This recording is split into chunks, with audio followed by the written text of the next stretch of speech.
project, we're going to be weaving glass. Yes, you heard that correctly. We're going to be weaving glass. This was a very fun project for me to make. So I utilized 3 different colors, some opaque and some translucent glass, and it required 2 slumpings and a tack fuse to get this weaving pattern.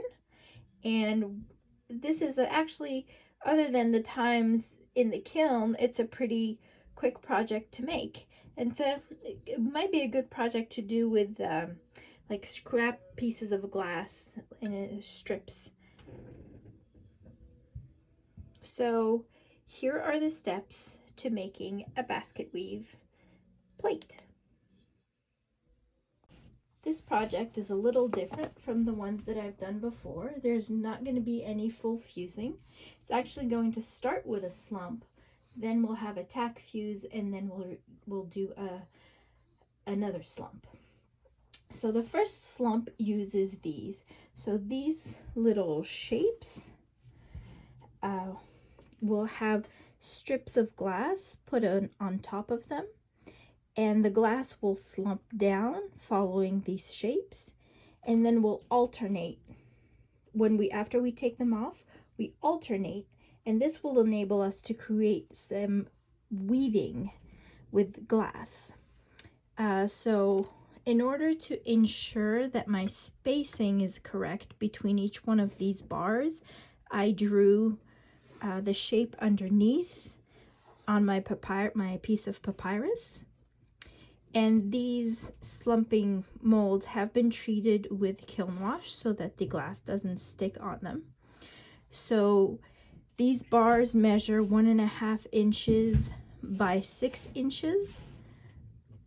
And this top piece is 1/2 inch, and this part here is 1 inch. So we're gonna start with doing the pieces that go horizontally, and then once we take them out of the kiln, we'll be sliding in the pieces that go vertically. Technically, the pieces that go vertically will be 1/2 inch thick and 1 inch thick, but I'm not going to cut those until my pieces come out and I make sure that everything measures up correctly. The colors that I'm going to be using for this, I'm going to be using 3 different colors. So the first one is this piece, 140530. It's a translucent and it's called light plum. The second color I'll be using is this one. It's 110530, and this is deep plum. And these are the ones that are going to go horizontally. And finally, for the vertical stripes, we'll use this one, which is 231000, and this is white cranberry pink streaky. And this one is a bit tricky to cut out. It doesn't always cut very straight, so it'll be a bit of a chore to cut this. So let's start with cutting our horizontal stripes.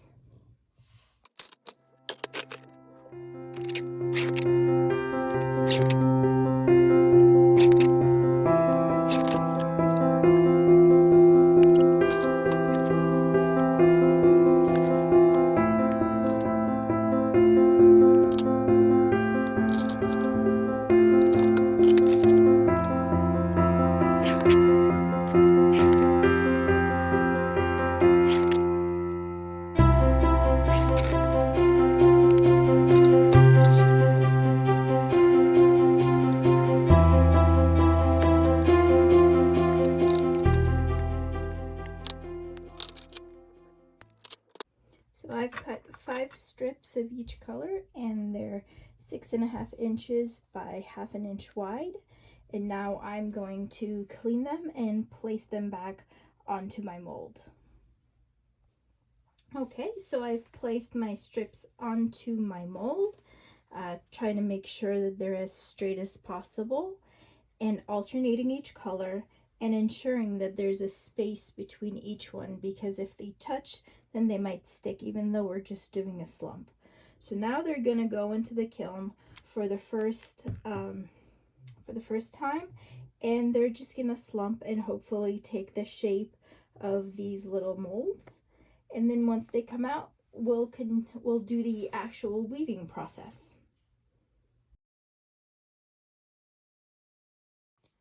Here are our pieces out of the kiln, and they look great. So they've slumped to the shape of our molds here. And now what I'm going to do, so I'll use my other kiln shelf to demonstrate, is I'm going to be placing these in alternating up and down, an up and down pattern. So like this and like this.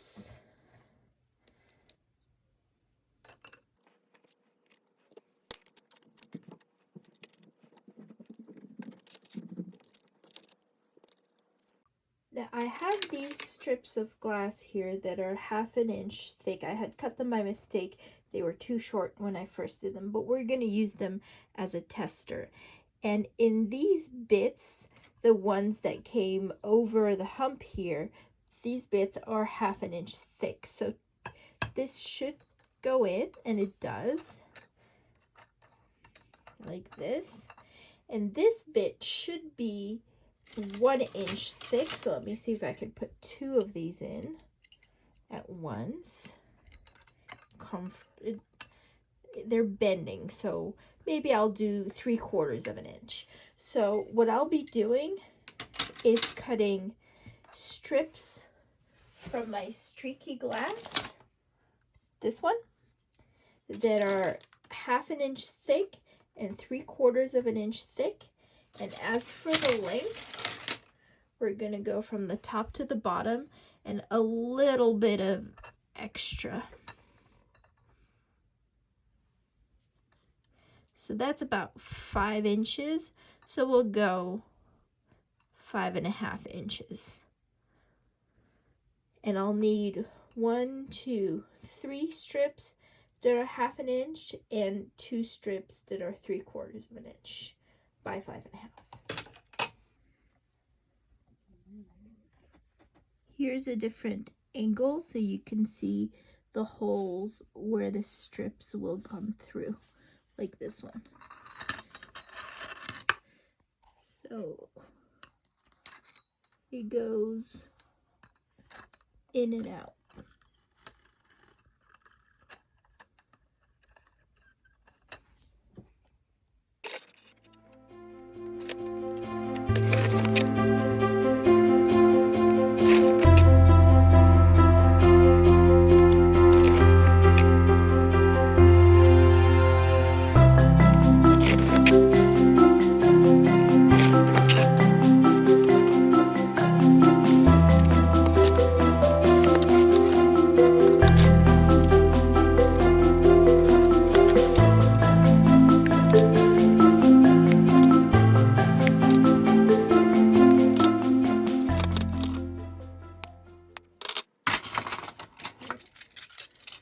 Well, these gave me a lot less trouble than they usually do, so that was nice. Let's test them here.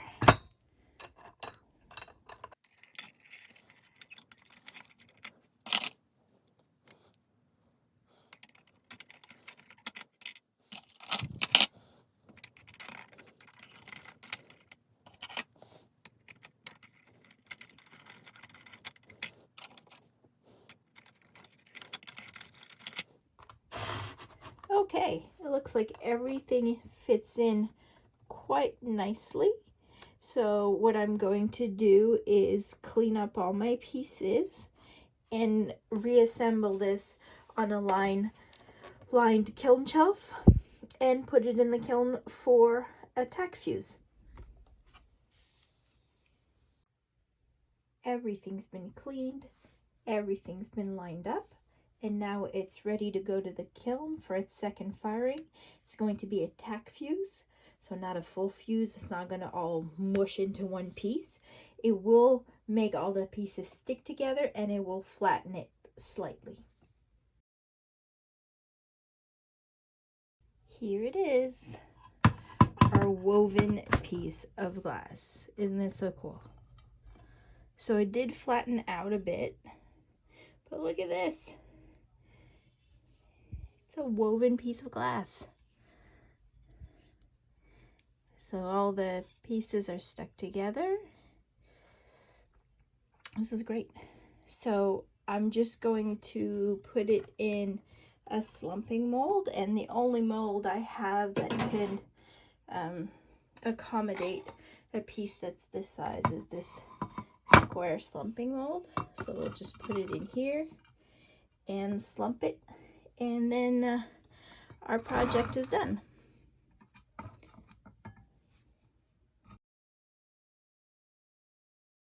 So here it is. After slumping, it has a really nice shape to it. It's a nice dish. It holds quite a bit. I had an apple in here with a couple of kiwis, although maybe this wouldn't be great for eating because of the holes in there, but it would be great for holding some knickknacks, or even put in as a centerpiece with some like decorative little knickknacks or flowers in there, or something with dried flowers. So I hope you enjoyed this project. I would really appreciate it if you left me a like on my video and subscribe to my channel. And comments are always appreciated. So stay tuned for the next video. I'm really having fun making these, and I'm hoping you guys are enjoying them as well. And I'll leave you with a few pictures of the final product. Bye.